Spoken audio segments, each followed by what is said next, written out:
तस्य दत्वचनं श्रुत्वा वालिः सूनुरभाक्षत। अयुक्तं तु विना देवीं दृष्टवद्भिश्च वानराः। समीपं गन्तुमस्माभिः राघवस्य महात्मनः। दृष्टा देवी न चान्निधा इति तत्र निवेदनम्। अयुक्तमिव पश्यामि भवद्भिख्यातविक्रमै। न हि न प्लवने नाभिः कश्चित् पराक्रम। तुल्यसामरदैत्येषु लोकेषु हरिसत्तमः। देष्वेऽहं हतवीरेषु राक्षसेषु हनूमदा।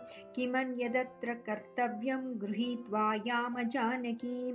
रामलक्ष्मणयोर्मध्ये न्यस्याम जनकात्मजां। किं व्यलीकैस्तु तान् सर्वान् वानरान् वानरर्षभान्।